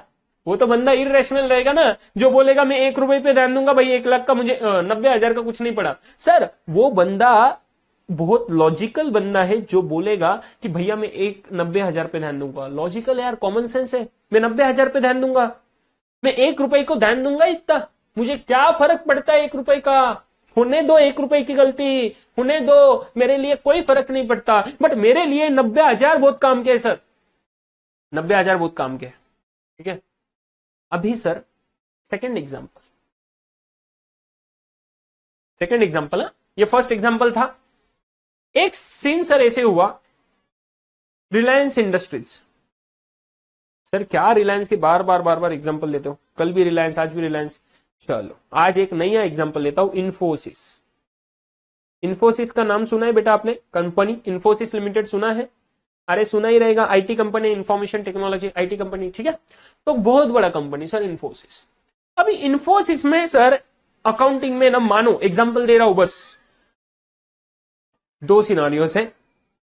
ओ शिट क्या हुआ सर? हाँ इन्फोसिस में ना 2 गलतियां हुई। इन्फोसिस के बुक्स ऑफ अकाउंट्स में ना 2 टाइप की गलतियां हुई है। एक हुआ है सर इन्फोसिस में, जो हमने ऊपर सेकंड वाला देखा था ना, वो इधर इन्फोसिस में हुआ है। एक 10,000 का ट्रांजैक्शन 1 लाख पे रिकॉर्ड कर दिया, 10,000 का ट्रांजैक्शन 1 लाख पे रिकॉर्ड किया। एंड सर इन्फोसिस में एक सेकंड गलती हुआ, कोई 1 लाख का ट्रांजैक्शन था सर, वो 1 करोड़ रिकॉर्ड कर दिया, सॉरी 3 3 6 और 7, सही है ना। 1 लाख का ट्रांजैक्शन 1 करोड़ रिकॉर्ड कर दिया, बाप रे सर ये तो बहुत झोल हो गया। इधर आ रहा है गैप, मेरा मिस स्टेटमेंट कितना आ रहा है 99 लाख रुपए का, और इधर मिस स्टेटमेंट आ रहा है मेरा कितना 90,000 रुपए का। दोनों मिस स्टेटमेंट है, यस एब्सोल्युटली। अभी मुझे बताना इन्फोसिस के नजर में कौन सा मिस स्टेटमेंट मटेरियल हो, सॉरी कौन से मिस स्टेटमेंट पे वो ध्यान देंगे। मुझे मटेरियल वगैरह बोलना ही नहीं, अभी मुझे ये बोलना है कि कौन से मिस स्टेटमेंट पे इन्फोसिस ध्यान देगा। सर लॉजिकल है, अगेन कॉमन सेंस बनता है कि वो सिर्फ 99 लाख पे ध्यान देंगे, उनके लिए 90,000 कुछ फर्क नहीं पड़ता, उनके लिए 90,000 मतलब पानी है, पानी ध्यान देंगे, वो छोटा मोटा ध्यान देना इज ओके। बट सर इतना फोकस करने वाला पार्ट किधर है 99 लाख, वो 90,000 पे फोकस करेंगे, बिकॉज एनीवेज उनके हर ट्रांजैक्शन सर लाखों करोड़ों के होते, तो ये 90,000 से क्या फर्क पड़ेगा उनको। बट यही अगर मैं यहां पे देखूं, जो छोटा बिजनेसमैन है, छोटे बिजनेसमैन में 1 रुपए का गलती हुआ और 90,000 का हुआ, उसके लिए तो 90,000 मैटर करता है। जिसका बिजनेस का सेल्स ही, मान लो जिसका सेल्स है ना, जिसका रेवेन्यू है, जिसका सेल्स है, वो कुछ सर 10 लाख का है, तो 10 लाख वाले को सर ये 90,000 मैटर करते। बट सर जिसका सेल ही सर 100 करोड़ या 1000 करोड़ है सर, उसके लिए 90,000 कुछ मैटर नहीं करता। लॉजिकल है। जिसका सेल 10 लाख का है उसको 90,000 मैटर करते, बट जिसका सेल सर 1000 करोड़ का है उसको है ना 90,000 कुछ मैटर नहीं करते, उसको ये चीज मैटर करता 99 लाख वाला। तो सर सिंपल सा एग्जांपल दिए कि तो मैंने आपको ये समझाना था कि मिस स्टेटमेंट्स तो हो गए sir, what should be and what actual, but very windy important thing, जब मेरे लिए जो मिसस्टेटमेंट मैटर करता है मैं उसको बोलता हूं मटेरियल मिसस्टेटमेंट, एंड इसको बोलेंगे सर इमटेरियल।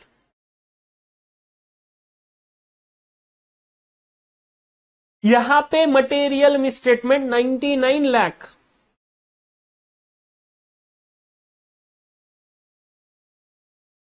यहां पे ये बन गया मेरा इमटेरियल। ठीक है बेटा, अरे समझा क्या आपको? बट सर एक जगह पे जो मटेरियल बना वो यहां पे इमटेरियल बना, इससे हमें क्या समझता है कि हर बिजनेस के लिए क्या मटेरियल होगा क्या इमटेरियल होगा, वो डिपेंड करता है वो बिजनेस कितना छोटा है, बिजनेस कितना बड़ा है। लॉजिकल है, एब्सोल्युटली लॉजिकल है। And this is how sir, जब हम बोले कि मिसस्टेटमेंट तो है बट वो क्या मटेरियल मिसस्टेटमेंट है क्या, वो हमने देखना है। ठीक है, मटेरियल माने समझा? तो मटेरियल का मीनिंग लिख लो बस। मटेरियल माने ऑफ सच अमाउंट, मटेरियल माने ऑफ सच अमाउंट, एक सेकंड, मटेरियल माने ऑफ सच अमाउंट, आप लिख रहे हो ना, of such amount which impacts, मैं थोड़ा टेक्निकल लैंग्वेज लिख के दे रहा हूं, प्लीज अच्छे से ध्यान देना, which impacts the economic decision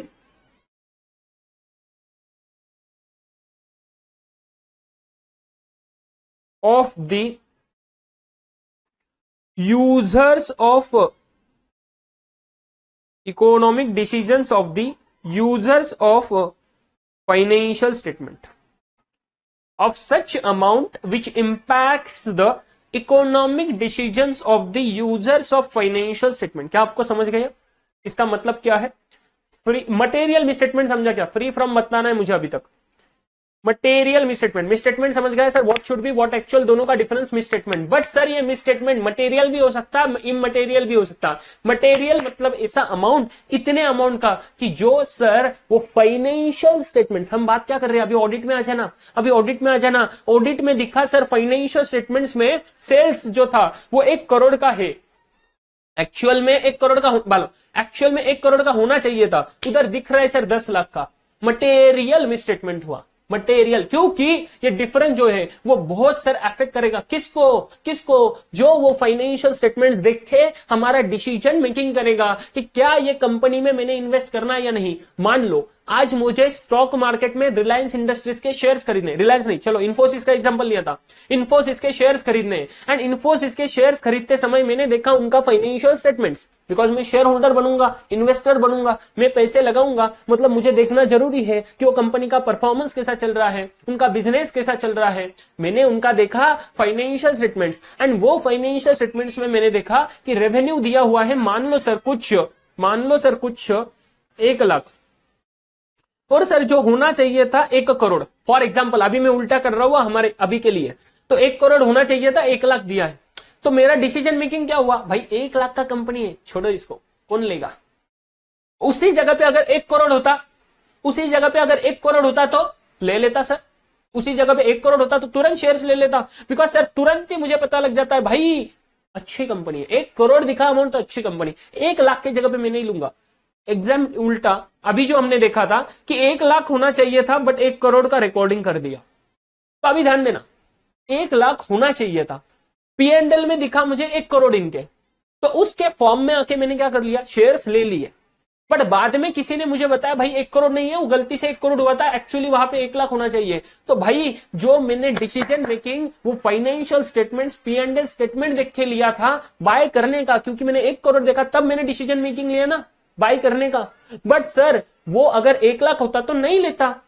तो जो मेरा डिसीजन मेकिंग है ये अफेक्ट हुआ, किसके वजह से, चेंज हुआ, किसके वजह से, तो मेरे डिसीजन मेकिंग पे चेंज किसके वजह से हो रहा है, किसके वजह से हो रहा है सर, ये मिसस्टेटमेंट की वजह से हो रहा है। सो जब ऐसा कोई मिसस्टेटमेंट है, गलती है जिसके वजह से मेरा डिसीजन मेकिंग चेंज होगा, अफेक्ट होगा, तो वैसे मिसस्टेटमेंट को बोले मटेरियल मिसस्टेटमेंट, वैसे मिसस्टेटमेंट को बोले मटेरियल मिसस्टेटमेंट। बट सर वहीं पे अगर मैं देखता कि भाई ये बिजनेस जो है ये 1 लाख रुपए का है, एंड उन्होंने दिया सर 10,000 का है, उन्होंने दिया 1 लाख, ठीक है। अभी सर 10,000 है एंड 1,00,000 है। अभी मैंने देखा, चलो ये 90,000 मेरे लिए ना अभी भी मैटर करेंगे, मैं ऊपर के एग्जाम्पल में जाता हूं। कोई बिजनेस है जहां पे सर 10,000 होना चाहिए था बट 10,000 एक कर दिया। मैंने बोला 1 रुपए से मुझे भी फर्क नहीं पड़ता, मैं एनीवेज 10,000 देख के ले लिया, 10,000 एक देख के भी ले लूंगा। तो मेरे डिसीजन मेकिंग में इसके वजह से कुछ फर्क पड़े क्या 1 रुपए से? नहीं। तो सर ऐसा अमाउंट जिसके वजह से डिसीजन मेकिंग में कुछ फर्क नहीं पड़ता, उसको क्या बोले? उसको क्या बोले? इममटेरियल। तो सर मुझे क्या देखना है कि ऐसा सर होना चाहिए, मुझे ऑडिटर ने अभी ध्यान दो, मटेरियल मतलब ऐसा अमाउंट जो इंपैक्ट करेगा economic decisions of the users. Users माने जो फाइनेंशियल स्टेटमेंट को यूज करेंगे, जो उनके काम के लिए, किसी के लिए, पर्पज के लिए यूज करेंगे। वैसे फाइनेंशियल स्टेटमेंट्स में सर अगर उनके इकोनॉमिक डिसीजंस पे इंपैक्ट आने वाला इतना अमाउंट है तो उसको बोले मटेरियल। ऐसा मिसस्टेटमेंट जो मटेरियल है वो बना मटेरियल मिसस्टेटमेंट। एंड मैं क्या बोल रहा हूं? Free from material misstatement. मतलब ऑडिटर का ऑब्जेक्टिव क्या है कि भाई तू रीजनेबल एश्योरेंस ले, रीजनेबल एश्योरेंस ले कि जो कंपनी के फाइनेंशियल स्टेटमेंट्स है ना, जिसका ऑडिट तू कर रहा है, उस कंपनी के फाइनेंशियल स्टेटमेंट्स में मटेरियल मिसस्टेटमेंट नहीं है। नहीं है कहां से बोला? Free from material misstatement. मतलब मटेरियल मिसस्टेटमेंट से फ्री है, फ्री है, मटेरियल मिसस्टेटमेंट से फ्री है, मतलब उसमें मटेरियल मिसस्टेटमेंट नहीं है। Are you guys clear?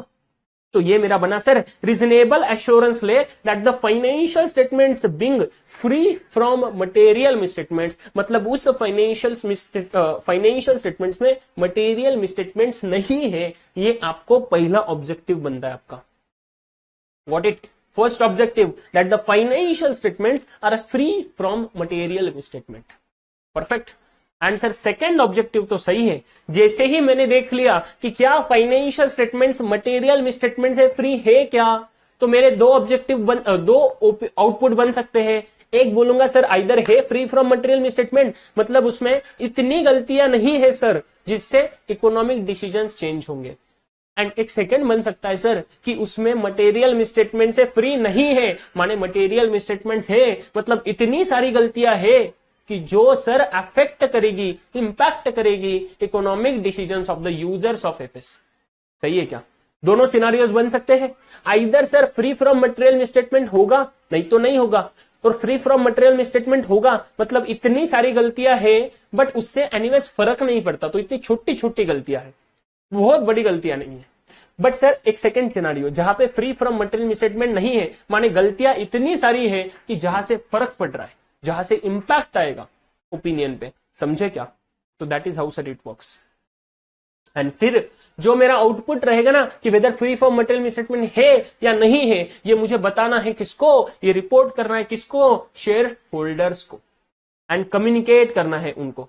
Report करना है, लिखना है डॉक्यूमेंट में, रिपोर्टिंग करना है एंड कम्युनिकेट करना है उनको कि भैया देखो ये फ्री फ्रॉम मटेरियल मिसस्टेटमेंट है या नहीं है। ये मेरा बना second objective. Are you guys clear? बोलो जी, अभी तक एकदम अच्छे से समझ गया? बस दो कॉन्सेप्ट देखे आज के सेशन में। पहला सर हमने देखा मतलब जो एग्जाम पर्सपेक्टिव, सिलेबस पर्सपेक्टिव, उसके पहले हमने बहुत सारी चीजें देख ली थी। हिस्ट्री वगैरह देखा, financial information versus financial statements देखा, मीनिंग देखा फिर से ऑडिट का, है ना? आपको समझ गया? एंड देन उसके बाद हमने हिस्ट्री देखा था। हिस्ट्री के बाद हमने देखा इसके मीनिंग कि क्या क्या चेंजेस हुए, थोड़े बहुत एग्जाम्पल, फिर डेफिनेशन ऑफ ऑडिटिंग देखा एंड फिर हमने देखा ऑब्जेक्टिव्स ऑफ ऑडिटिंग। ठीक है? क्या आप लोग लिख के ले लोगे ये सब चीजें? मैं आपको इसका पीडीएफ दे दूंगा। ठीक है क्या? Perfect. You teach rock. Thanks a lot Shivani ji, thanks a lot. Shivani ji exam हो गई ना आपकी? Thanks a lot Shivani ji, thanks a lot. Exam हो गई आपकी? चलो, मजा आ गया आज पढ़ के ऑडिट को? बोलो मुझे, क्या आपको मजा आया? स्वाति जी, शिवानी जी को तो आ जाए मजा, उन्होंने तो कमेंट भी दे दिया। वाह वाह, बहुत मजा आया, मुझे तो सुन के मजा आ गया। वाह सर, यस। कैसा था पेपर शिवानी जी? बोलो ना, हाउ वाज एग्जाम? कैसे था एग्जाम? कैसे था पेपर? बोलो जी मुझे। आज का सेशन यहाँ पे हो जाता है सर जी हमारा। अब यहाँ पे हम स्टॉप करेंगे आज के सेशन के लिए। Credit goes to you. Oh thanks a lot. Yes sir, मजा आया, स्वाति जी भी खुश है, वाह वाह वाह वाह वाह। चलो देखो ये ओवरऑल ऑब्जेक्टिव्स जो हमने देखा, एक बार फटाफट से इसको है ना यहां से कवर कर लेते हैं। तो obtain the reasonable assurance that whether the financial statement as a whole क्या है, मतलब पूरे के पूरे financial statements are free from material misstatement or not.